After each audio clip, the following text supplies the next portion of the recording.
Welcome back, everybody. Alright, I'm about ready to make another delivery. This one's going to be a drop-in hood to the Walmart DC in Plainview, Texas. I'm actually 4.5 miles away from I-27 now. I'm on US 70, heading eastbound at the moment. I ended up taking an alternate route over this way because didn't want to deal with the crowd of traffic problems and bad road conditions on I-40 earlier today. I already had to shut down earlier than I wanted to on the previous shift because of road closures and bad road conditions and all that. Must have been a lot of accidents there. I ended up the end of my day at Navajo Travel Plaza earlier. I wanted to get over to Dancing Eagle Travel Plaza in Casablanca, New Mexico, but which is about a 140-mile difference. Those road conditions kind of trashed that plan, but it didn't matter because the shift I'm making it to the receiver still. Just can't cover all the deadhead miles that I was hoping to be able to cover. Wanted to be able to, because for us, we usually, when we deliver in Plainview, most of the time we end up reloading either at the Tyson plant in Amarillo, or as my wife might correct me, Amarillo, or we go to the JBS plant in Cactus, which I have to go through Amarillo to get to. 2.5 miles.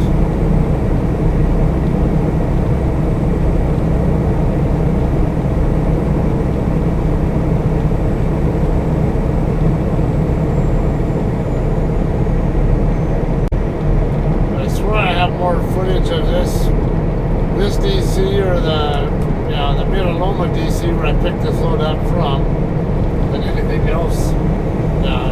Any single other place, but maybe I'm wrong. I've done this route quite a bit.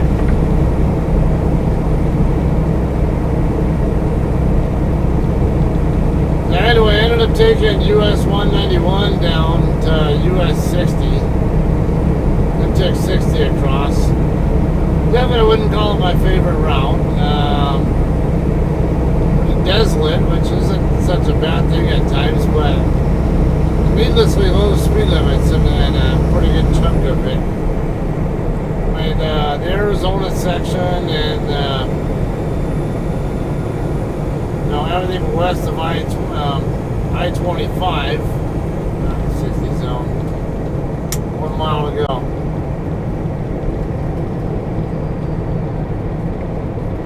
Yeah, that was mostly a 65 zone, but once I got onto the section that's east of I-25, it's a lot of 55 and 60 mile an hour speed limits. It's like, this is bullshit.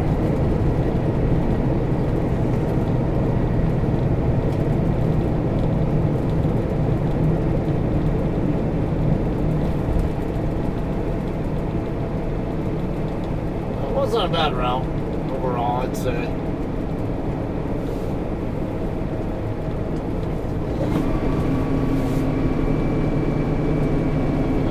I-27 coming up ahead. The left turn to get onto the northbound service road.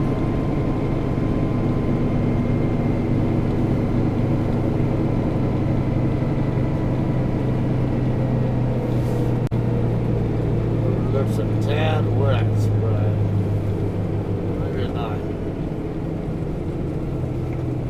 There's only one turn lane on this one.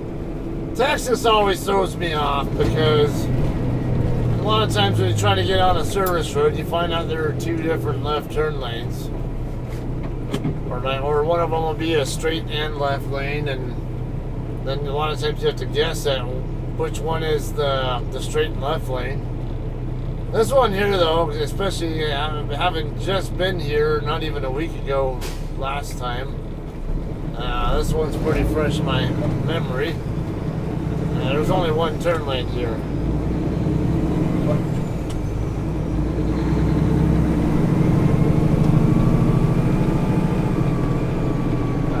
much scenery to see on this one, but that's kind of not really the purpose of this particular video anyway. The purpose of this one is more just to let you guys see what all I'm up to, and then have something useful for somebody, people who might have never been to this particular DC before, or want to have a better idea what to expect when they come.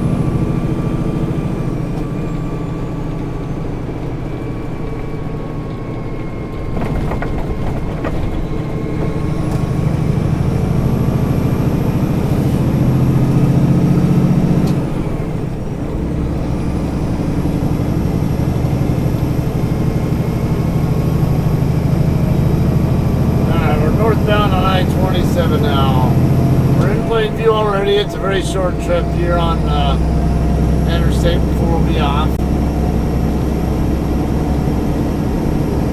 I was going to kick out of that double-decker bus there. Almost feel like I'm in England.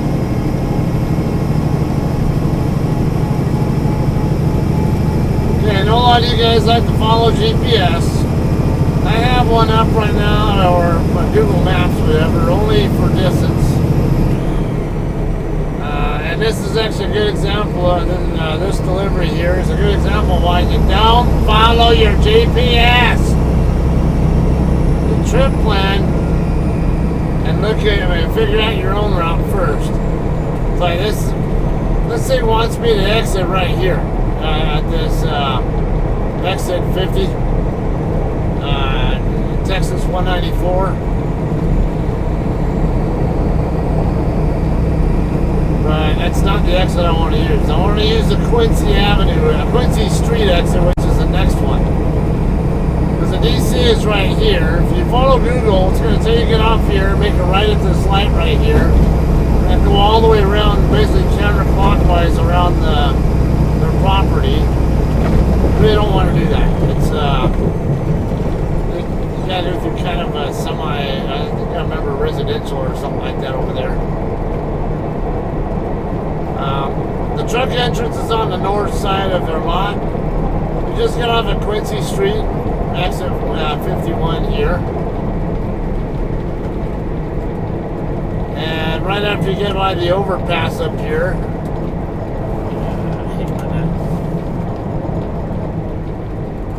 low beam keeps acting up.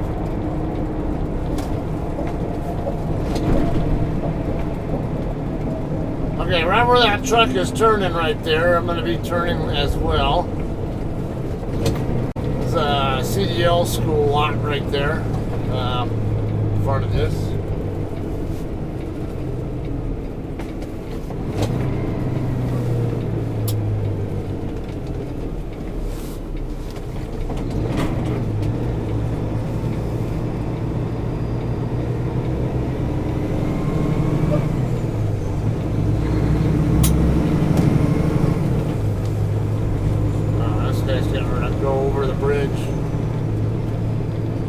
Yeah, it's just straight ahead from here, and it'll be a right turn right into their driveway.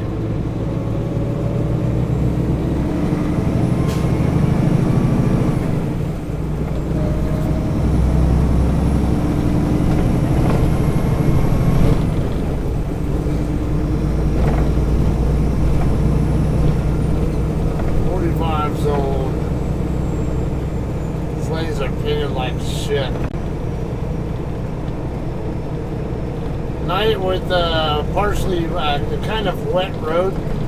It's not wet, but it's damp, I would call it at least. Hard to see the lines. And you see there's no shoulder here, not much of a shoulder to speak of.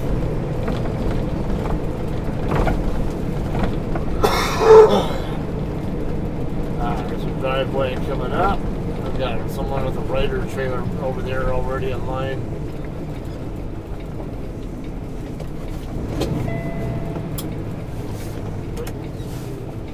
Oh, there's two trucks here.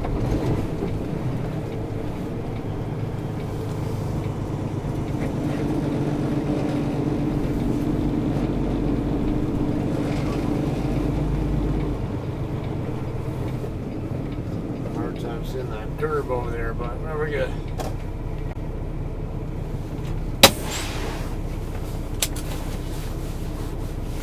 Alright, get off duty. Send my arrival call. We're dropping hook due anytime today. First thing that morning, it's 4 a.m. local time right now. And it's going to be the end of my shift, so I only have an hour and 9 to work with. Yeah, I can't really reach the truck stops in Amarillo on that. I need a little bit more time than that. Not much more, but I need it. But it's alright because I got the Rip Griffin Travel Center about 20 miles north of here on I-27. That'll be where I'll be bedding down at.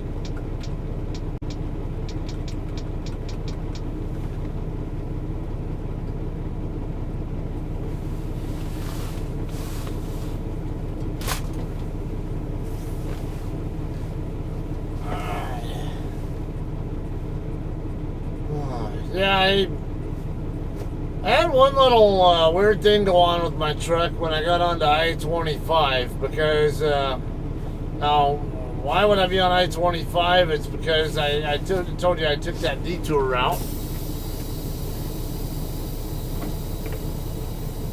Basically US 60, take that across from 191. You pick up 191 from I-40 at exit 339 in Arizona.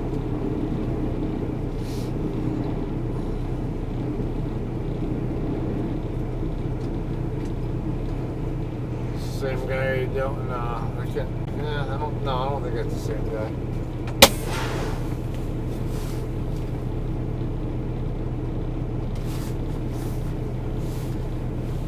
We're gonna give him some brights just in case he needed help reading the seal number on that guy's trailer. He's gonna have to break my seal because the manifest, when you pick up 1 hour and 9 minutes of remaining drive. When you pick up these loads in Miraloma, the main manifest, they stick to the inside of the right side trailer door, and then they just give the summary only, basically. Yeah, actually these are both. Need them both.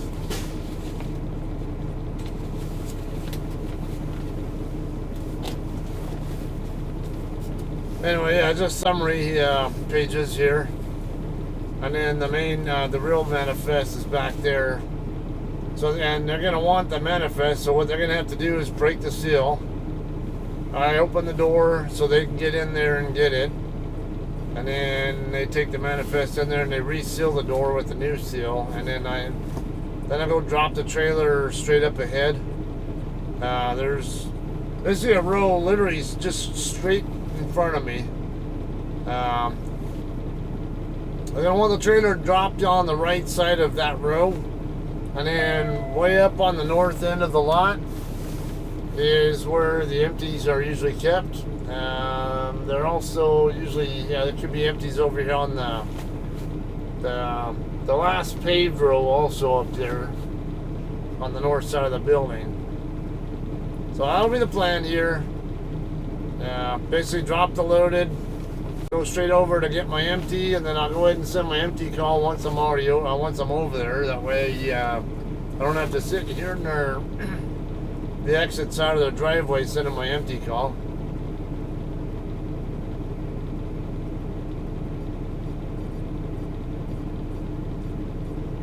Now when you get in here, go in through the back side of this, the guard shack. There's the first part of the room there, you got a thermometer, that they'll want to check you with for damn COVID. Then you end up coming back over this way no. Normally you would end up over here on this end of it, but with COVID they don't want you going past that first section over there.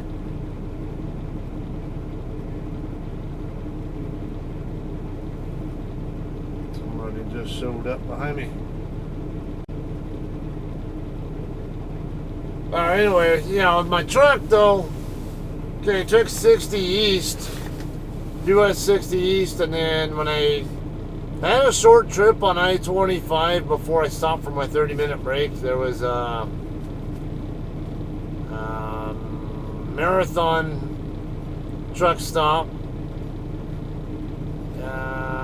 Was it exit 156? I got on the on the 25 at like exit 152 or something like that.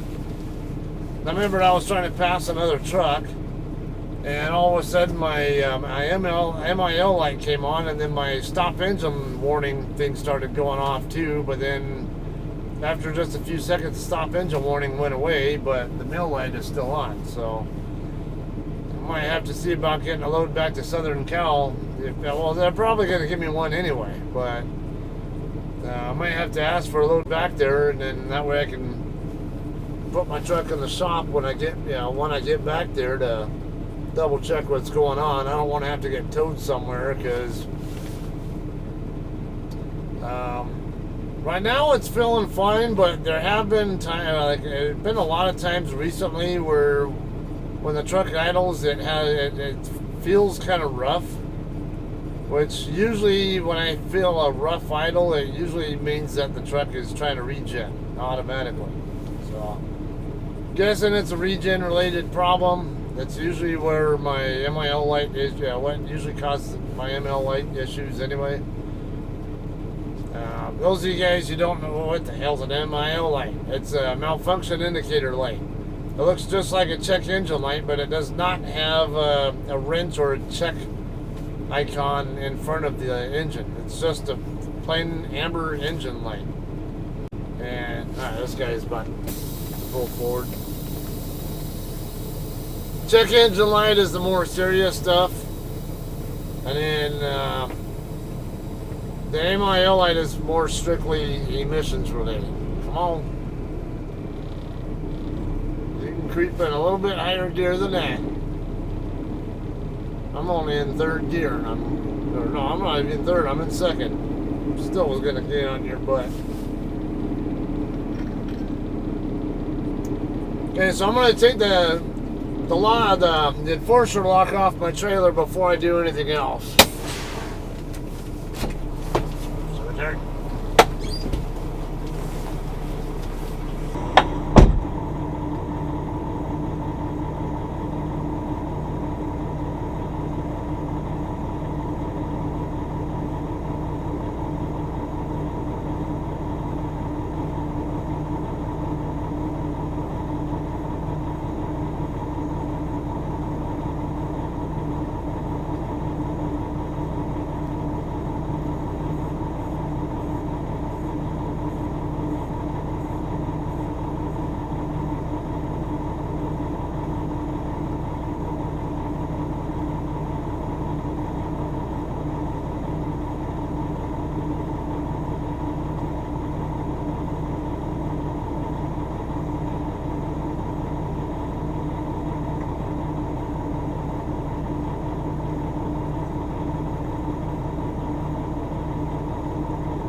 I was gonna kick out of when they tried to show me the map, and like, yeah, I've been here hundreds of times, and I was just here yesterday. I mean, like, not even a week ago. So, yeah, you're all right.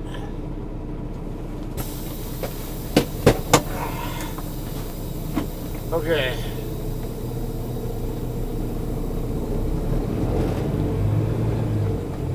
I did have one time I picked up a load, an empty from this row right here, but it's not normal for our trailers to be there, and I was really suspicious of it just because it was there, and turned out I had good reason to be suspicious because it had 2 cross members on the left side with bad rivets, or with missing rivets. All right, I'm gonna do a U-turn setup here like I always do. A lot of you guys don't seem to know how to do these, and they're simple, super easy. I only got 24-degree weather here, but there's barely enough room for me to do this with my truck. If you're in a Freightliner, you'll probably have an easier time doing this.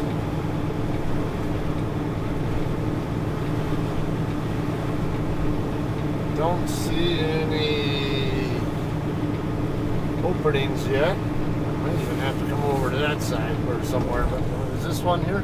Nope. We're pretty full here right now. What about here? Nope.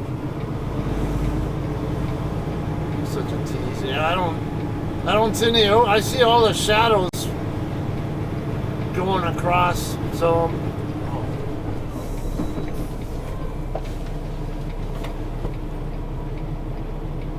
Okay, this Trans Am trailer is kind of tight against, but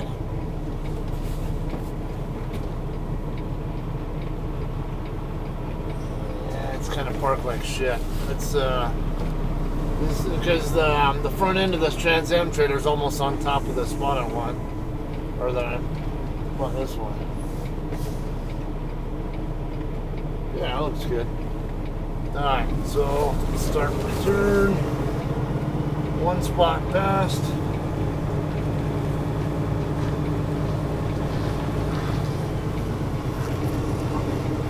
The exact opposite direction. Wait until I see. Don't try to go by me. There's no trailer in that other spot, so normally I.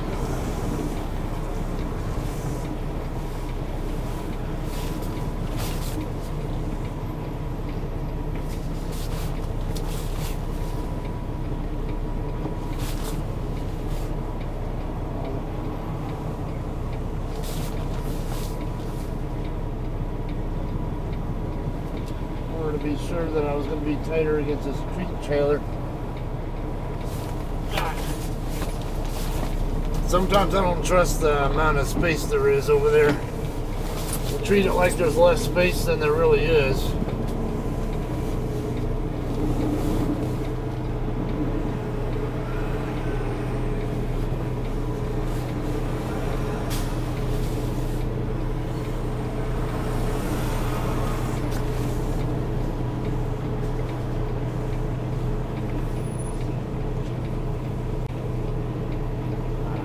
There.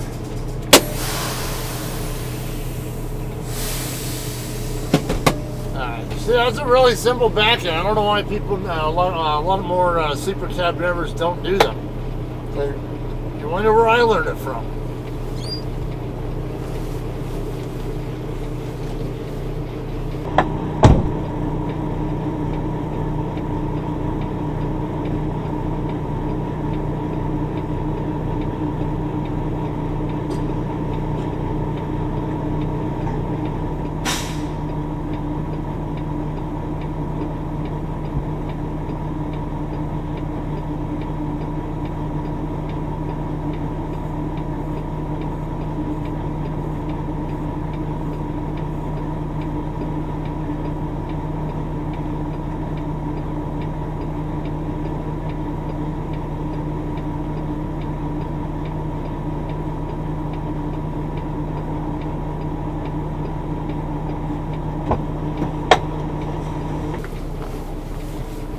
My fifth wheel is bound up on the kingpin, so we'll have to back into it. Now see this Trans Am driver,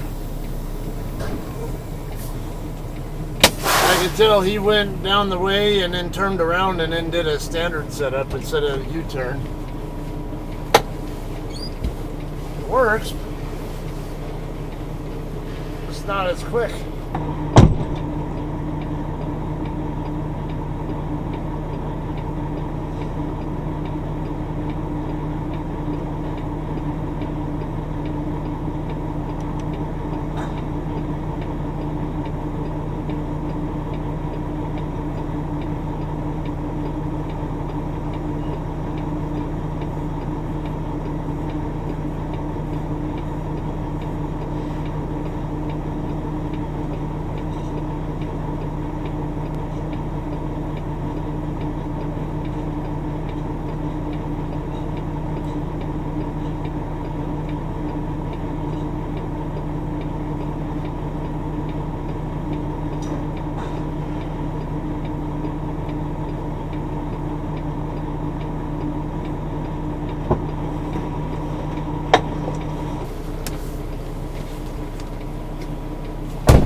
Wait for my airbags to drop. Let my thing come down to 0.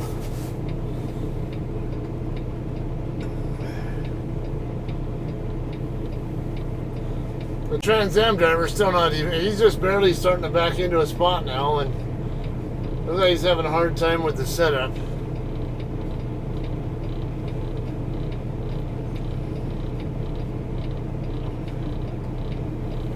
I know, yeah, that U-turn style setup there that I did.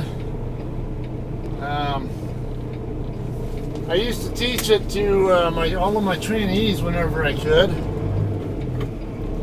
Which, when I was in the Walmart fleet, was pretty much every damn time I had an empty, because every time I dropped an empty at either DC, it was almost always a U-turn setup.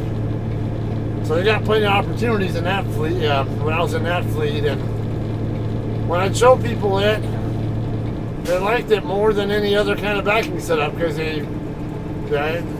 when it's done correctly, which it's really simple. I start my turn when my hood mirrors are at the opposite end of the trailer or truck that's past my spot. Start my U-turn, go the exact opposite direction. I'm not going to sit here and this guy's putt-putting around. I don't want to deal with him.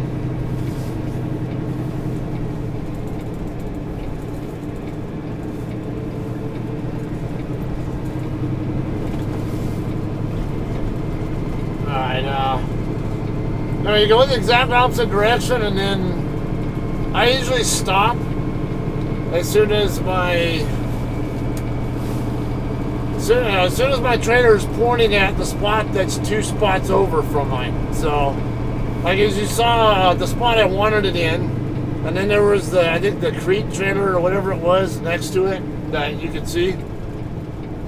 Or the one that was on the blind side of me. And then after that was a vacant spot. And normally if there's a trailer in that spot, I'd be pointing it basically at the front end of that trailer. And then once I've done that, then it's usually just come straight, just going to a left turn, coming back with the trailer right away. And usually the trailer will just go right into the spot, and you'll just follow it right in. But sometimes you gotta be careful with the left turn part there, because like that one, I was not wanting to. I don't know. I was a little more concerned about swinging that trailer too wide to the blind side. I think there was more room to work with there than it looked like, but why take that chance? I like knowing that I've never had any kind of incident and want to keep it that way. Don't take stupid risks. Okay, this row right here, sometimes you find empties over here. Normally I go over in the back, the actual empty lot up there. Double check just in case. There is a JCT right here in front of me. That's probably available for me to take, but oh, that's a new one too. 6686. Take a look at that one. There's another lot over here. If you go straight up and then to the right, there's another lot over there. It's where you usually grab the empties from.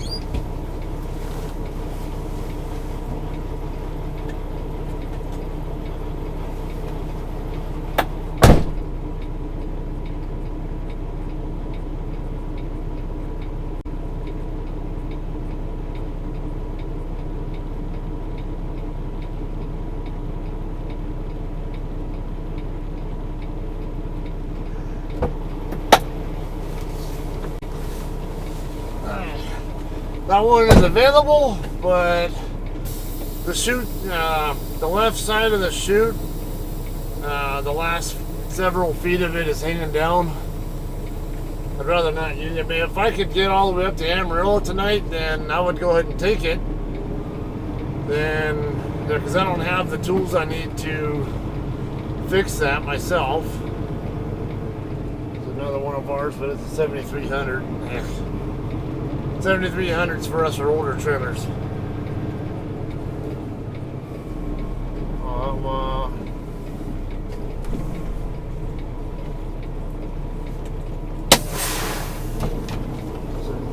6689 right there.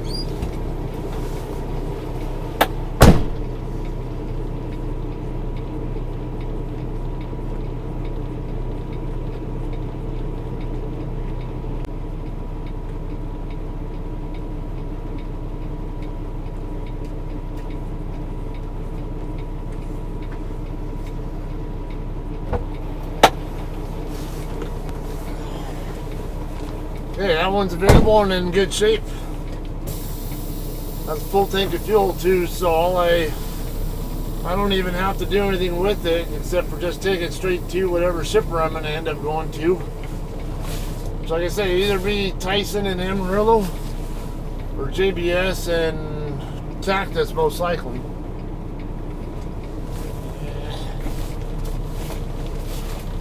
Need a better angle.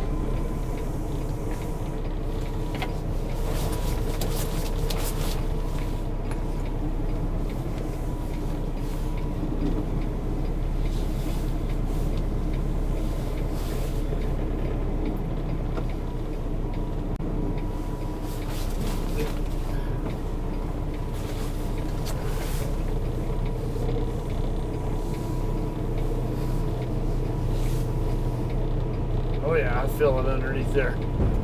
I feel you there. Not gonna have me a high hook.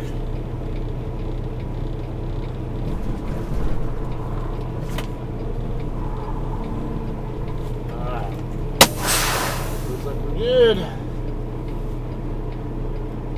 Come on. Get out of here. I'll review my logs when I want to. Which isn't right now.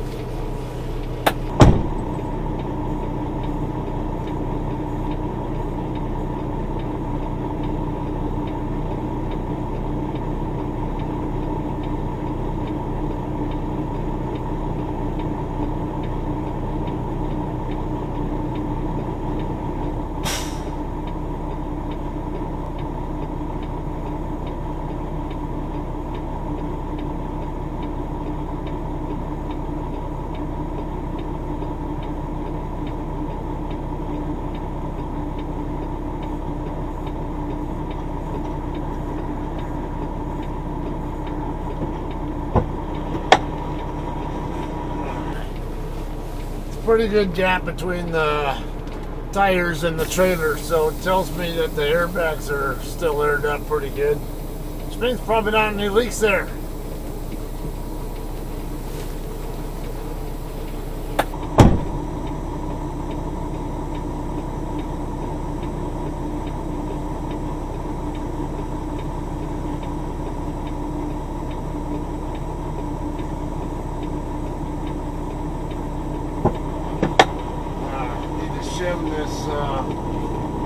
Shim this pigtail.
Alright, so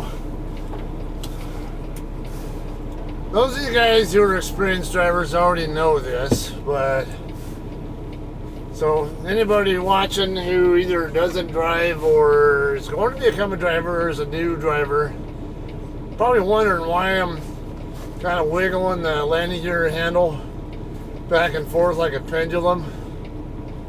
There's a good purpose for that. Those of you guys who are experienced know very well what I'm doing there, so bear with it.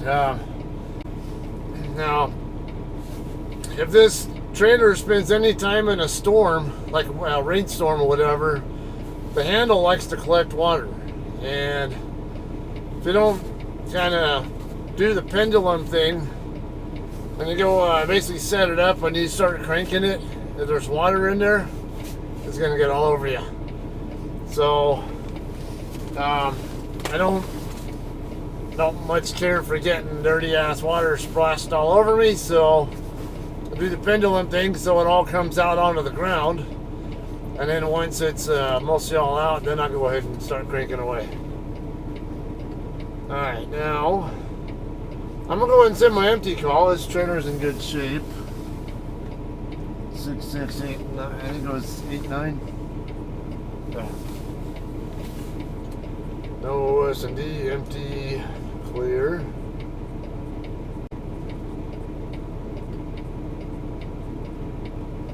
Did not drop, oh yeah, I did drop trailer.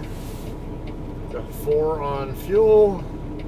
Drop 6675, picking up 6689. Yeah, that was it.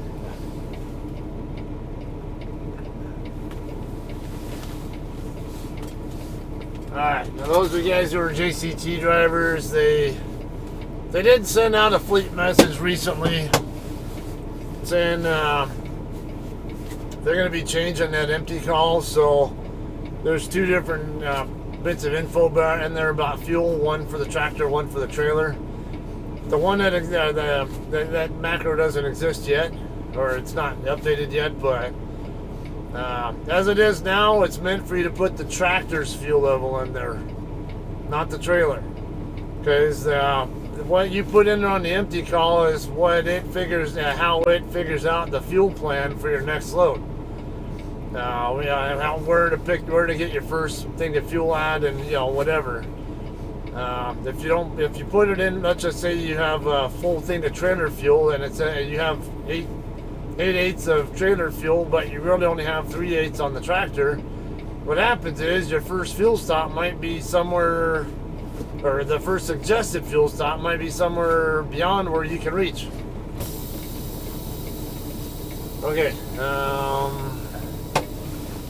I'm gonna go ahead and tell them set my PTA to 1600 because it's 4:35 right now. It's gonna take me 20 minutes to get up there, and then I gotta do my post trip when I get up there. By then it's gonna be after 5 in the morning. So add in 10 hours that's 15 something. So we'll say 1530, 1600 is a good ballpark figure to set for my PTA. So, can you please set my PTA to 1600? Thanks. Yeah, so like I said, I only got an hour and 9 to go on my clock. That's not going to get me to either the Tyson plant or the JBS. Won't get me to truck stops up in Amarillo. That's why I didn't take that other trailer. Like I said, if I had the hours to get up there, I would have gone ahead and taken that trailer and maybe gotten it over to the TA.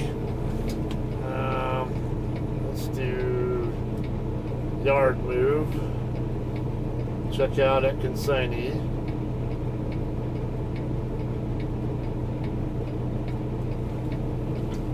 I'd be cheating and PCing this right now if I were already at the end of my shift, but I know I'm gonna end up. I could technically PC up to the truck stop since I don't even have a dispatch. Okay, yeah, and also something else. My tandems are almost all the way back right now. They're not all the way back, but they're pretty damn far back. They're not very far away from being all the way. Anyway, jumping all over the place. Anyway, this trailer here is 6686. If I had clock to work with to get all the way up to Amarillo, yeah, I would have just go ahead and take it up to TA, and then have the shop there at the TA fix it. There's also a trailer repair shop across the freeway from the Flying J in Amarillo that we take trailers to, that I could have probably also taken it to, but like I say, I don't have the clock to work with, and I can't get it there until the afternoon anyway, and by the time I can even get it up there, the trailer repair shop might be closed anyway. In fact, yeah, I think they do close at 1700.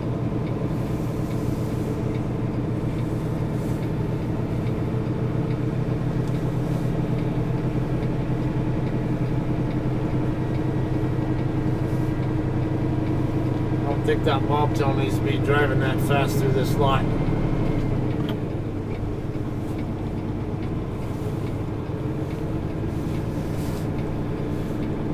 Alright. Anyway, yeah, I was saying the tandems are almost all the way back. We're in Texas, and it's going to go to a Texas shipper most likely. There are no restrictions here on where the tandems can be, so, and I know what all the turns I'm going to be making are. I'm not worried about them. I can go ahead and leave them back where they're at. It's not going to bother me at all. If I was in California, yeah, I would absolutely slide the tandems forward.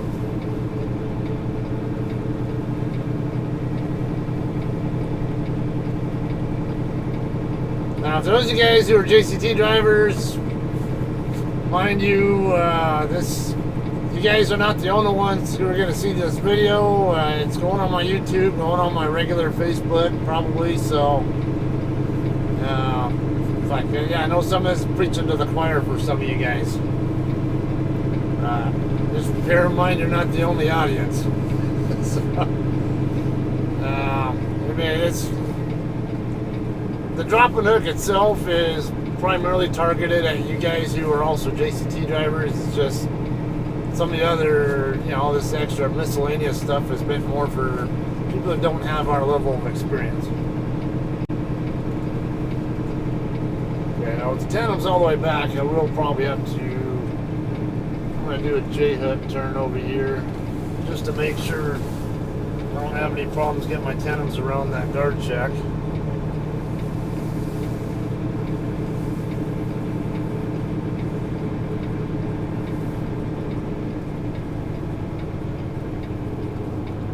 Okay, we're going to pull forward all the way up to that,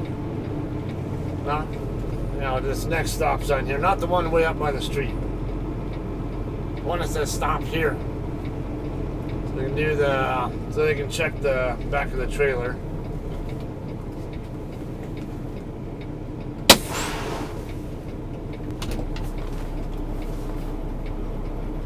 Go off duty.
Second, the tandems actually are all the way back.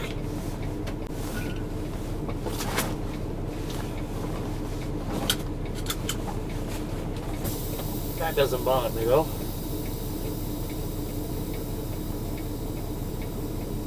Planners will be in at 8. Yeah, I know that. And I'll be sleeping. Got that taken care of for you, Kenneth. Kenneth, right? Do I know him? I don't know. I'm not sure if I remember Kenneth. Most of the time during the week, I deal with a guy named John. He seems pretty cool. I like dealing with him.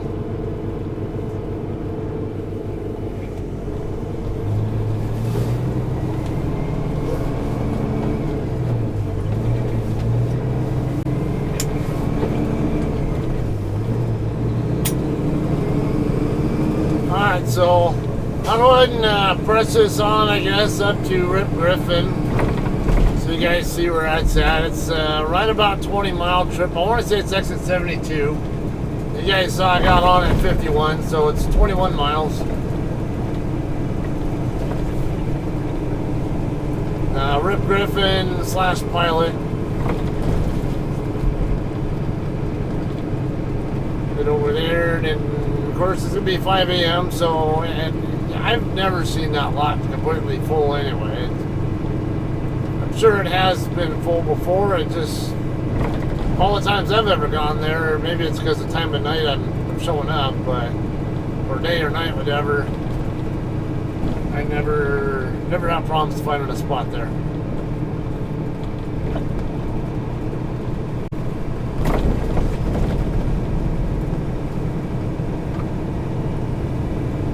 This car seems a little reluctant to try to pass me, and that's just probably why. I thought this was 2 lanes though. But my tandem's all the way back. I'm gonna need both lanes anyway. No, maybe not.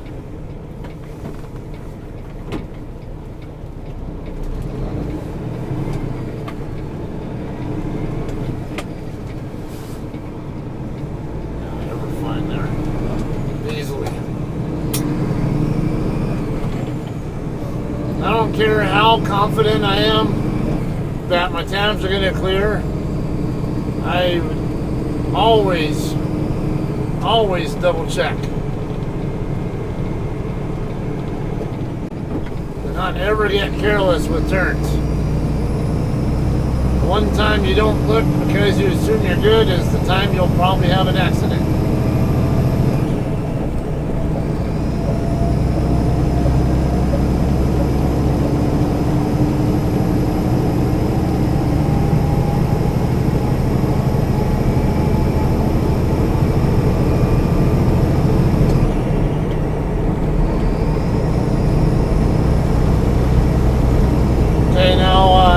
Talking about personal conveying from there to the truck stop. I can technically do that because I don't even have a dispatch load to go to after this, but I know that I know that my next load is probably in this direction anyway, and I don't know.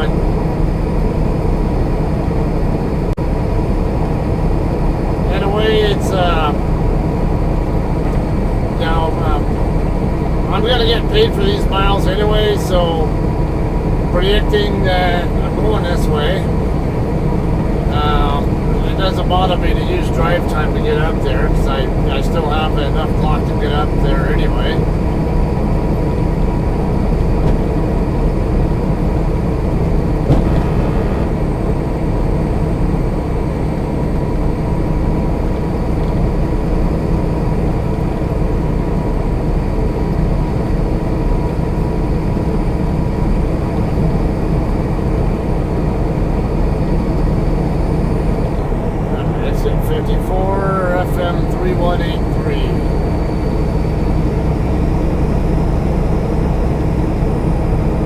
Forget the name of that exit where the Rip Griffin truck stop is.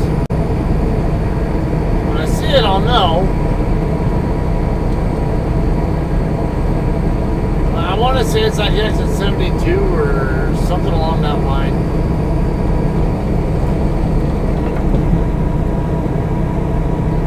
And for comparison, now 72, that's now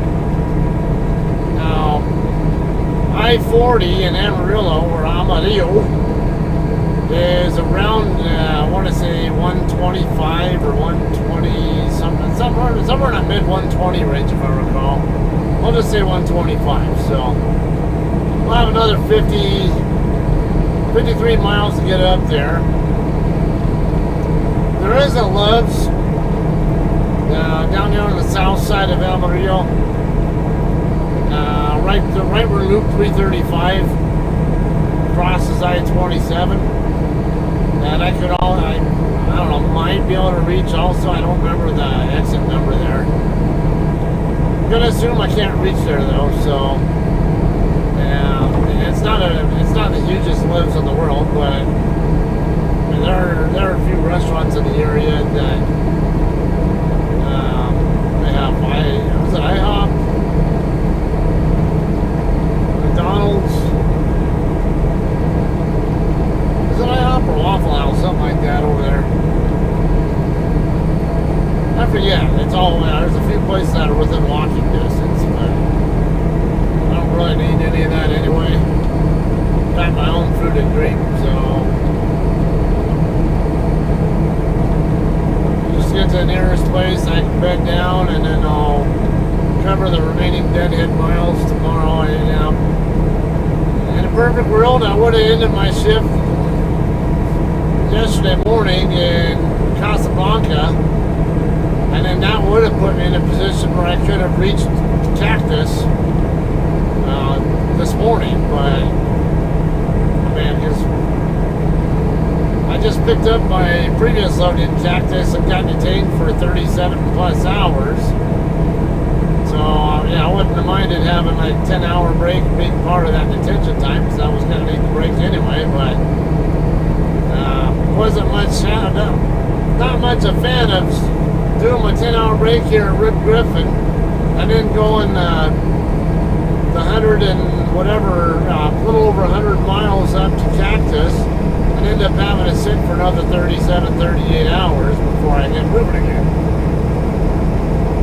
On the other hand, the detention pay was really nice. $800. Not gonna complain. I got a fresh 70-hour clock out of it.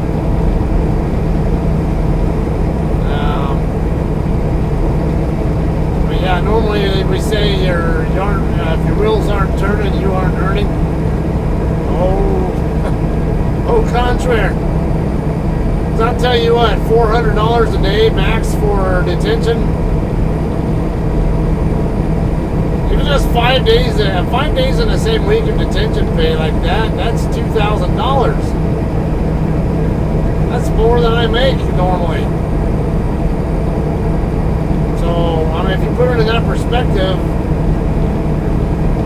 should you really complain about the detention pay we get when it's like that? I don't think so. Unless you have something personal going on, like trying to get home or something, and the reset's screwing you out of it, or something along that line. Then I can, or if it puts you in a position where you have to repower off the load that you're waiting to pick up, that you would have otherwise been able to get home with, and yeah, I would be pissed about that. But that load I picked up, I ended up doing a 10-hour break at my house on the way to the customer, and that was that load that went to PCC in Carson. I still got it there quickly enough where I could do a 10 at my house, go deliver off a fresh clock from the house. It's a little over 90-mile trip from my house to the receiver. And then went and got my reload, the one that was going here to Plainview that I just delivered. Did another 10 at my house. Actually, then some. Did a full day at my house, and then got moving.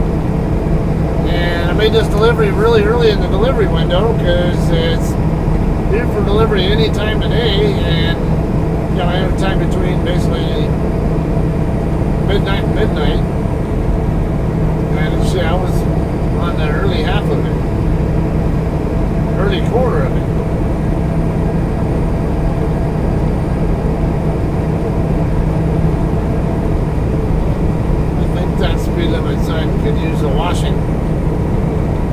That one too. Left lane is for passing only. They need more. They need those signs in California badly.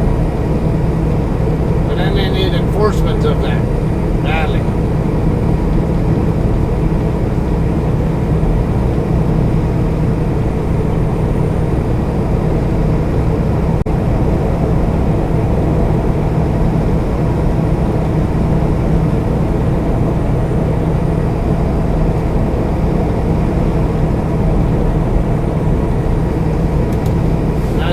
Something else I want to get looked at when I put my truck in the shop.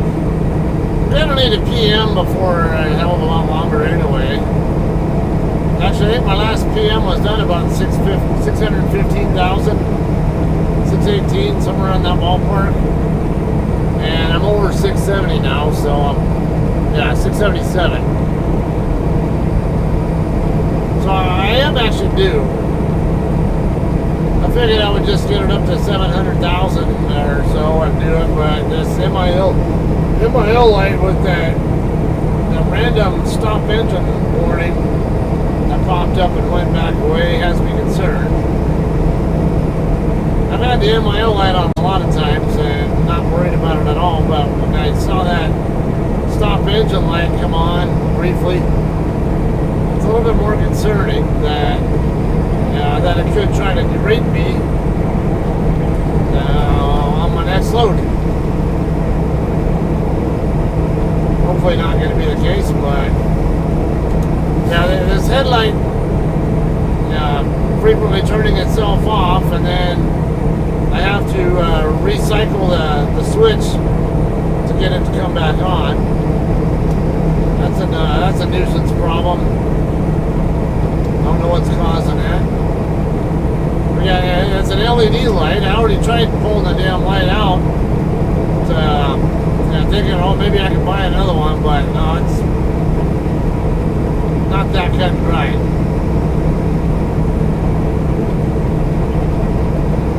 Not something I can get at a truck stop.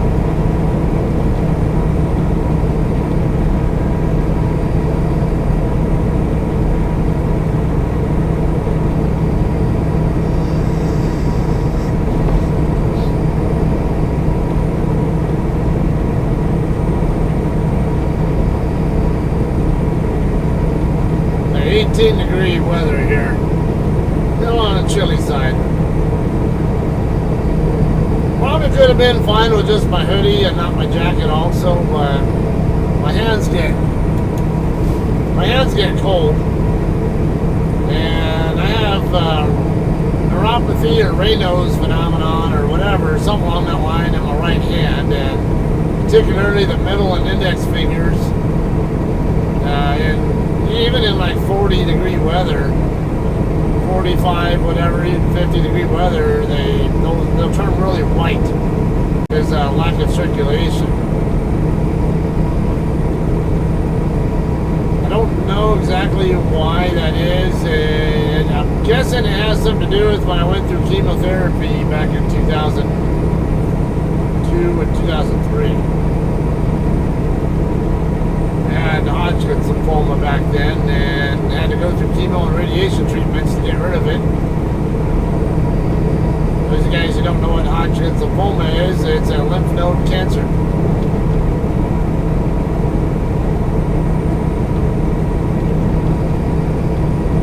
Yeah, the treatment though, chemo drugs, that's something else a lot of people don't know. A lot of people do, but some people I have found when I was going through it did not really know what the difference was between chemotherapy and radiation, and some people actually think it's one and the same. No, they're not. Chemotherapy means chemical therapy. And basically they put an IV, well, in my case, they put an IV line on my arm, ran a saline drip, first one bag of saline, and then they started doing the concoction of 4 different drugs. In my particular case, which is very common for Hodgkin's patients, they give what's called ABVD. adriamycin, bleomycin, Velban, and DTIC. Those are the names of the drugs.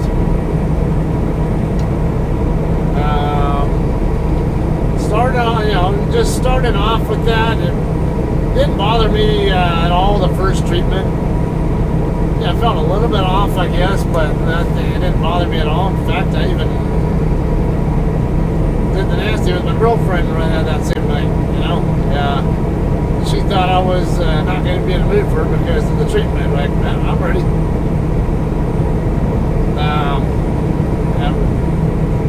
I should be a little more adult-like with the language there, but sometimes kids are watching and stuff, so yeah, we'll try to tone that down a little bit. Yeah, now some of you guys are like, your kids are gonna be like, what's that? What's doing the nasty with my girlfriend?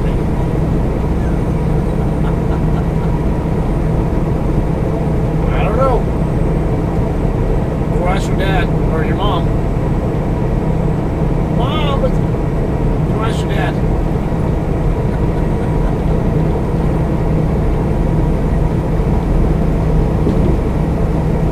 I don't much have that problem anymore.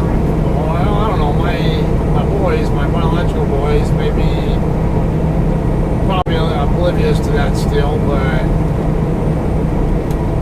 my two eldest, yeah, I'm already aware. 68 here.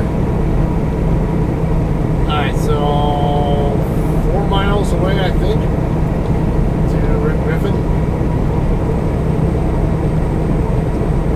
Anyway, I do those drugs, and especially that last one, DTIC, it freaking burns going in. They had to actually dilute it a little bit because it stung. It stings. It stings going in, and that's the one. And that's the one that takes the longest time to give too. It took like a good hour just for that one drug. The rest of them were all like 10, 15 minute drips.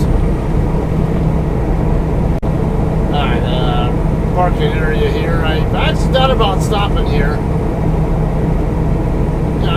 It's quiet. I see a couple of trucks with their lights on. See a few other trucks there, but lots of room there.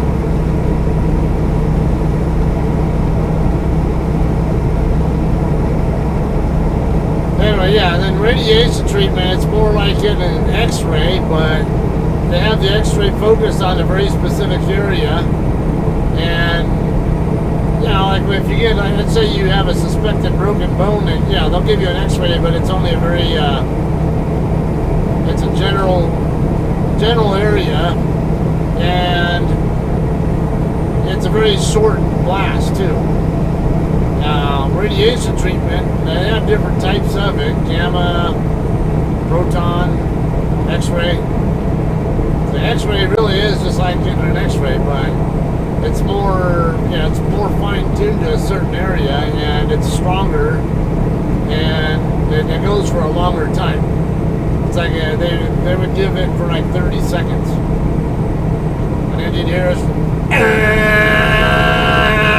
this really loud noise while it's actually nuking you. I didn't have any problems with that treatment. But a lot of people do, because it has it tends to sunburn people, basically. People, especially people with fair skin, they tend to be more sensitive to radiation therapy than I was.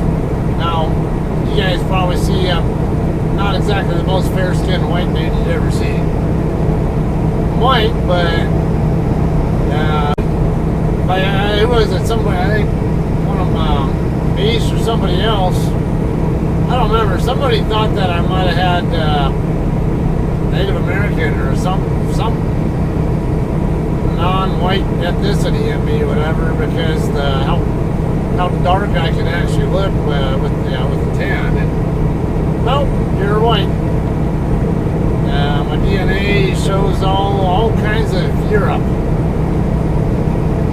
through and through, about every damn bit of it is some form of European.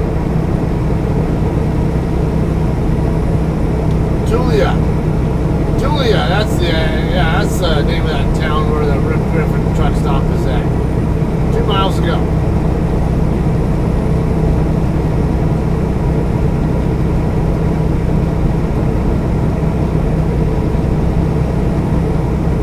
Alright, so yeah, it didn't bother me, but they did tell me, watch that, the radiation treatment could possibly have destroyed at least a couple of my salivary glands. You have 5 salivary glands total in your body. Was like basically 2 on each side and the center. Kind of thing. The 2 that were on the right side, they said could possibly get destroyed by it, or basically where it can't do it, they can't do their job anymore, and I could get cottonmouth from it for the rest of my life. But turned out it didn't. They actually tolerated the treatment well enough where I still have function of them, at least I believe. But I do have problems with hair growth on this side, or lack of, permanently. In fact, last time I got my hair cut, the girl wanted to, when she did the back, the edge, whatever, the cornering, whatever, it didn't quite match up, but I asked her about it.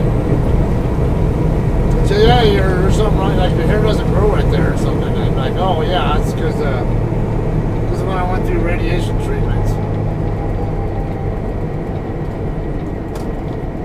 So I always kind of joked about how, because when I first got the treatments, when I finished doing them, I had this whole square shape back here with no hair. The rest of my head had hair, but then there was just one section right here from my ear across to basically the center line of my skull.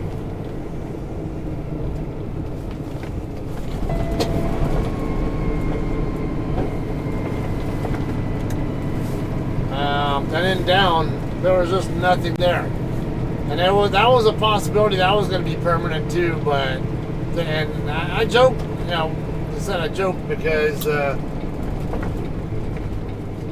kind of related that to the Veghead character played by Charlie Sheen in the movie Major League.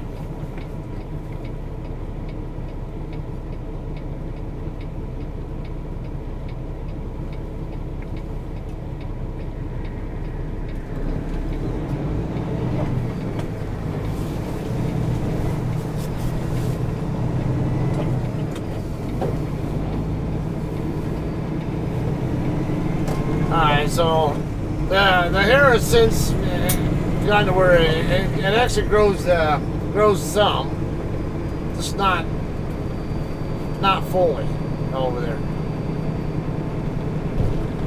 So basically some of the hair follicle areas that got possibly permanently destroyed. Alright,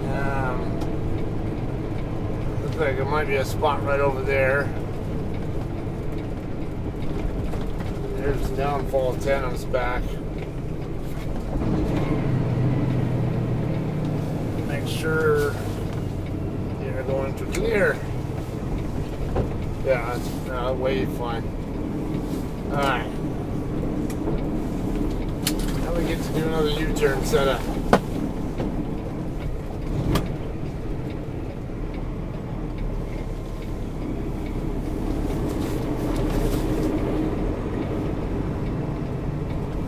Yeah, there should be room there.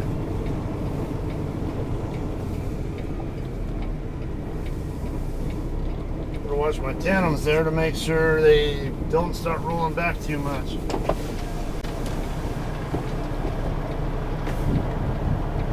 Oh, that should be good.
Alright guys, well that's it's gonna be a wrap for this one. I don't know where I'm going next. Like I said, it's gonna be toward Amarillo. I just don't know if it'll be in the east side of Amarillo or going through Amarillo to Cactus. But 99% chance that it's gonna be one of those two locations. I think there are some other places that, you know, like what? I think a couple other places at once on a blue moon. Some, you know, they might send people to out of Plainview, but highly likely up that way. And like I say, the planners seem to love in this area going all the way up. Love to send me back to California a lot.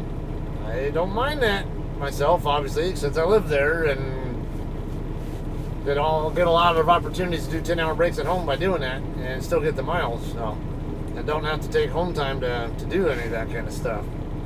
So win-win for everybody. I do like some of the random variety, I guess you will. Alright, that's all. And we'll have some more footage for you guys whenever there's something more to give you guys, alright? Thanks a lot for watching, and see you next time.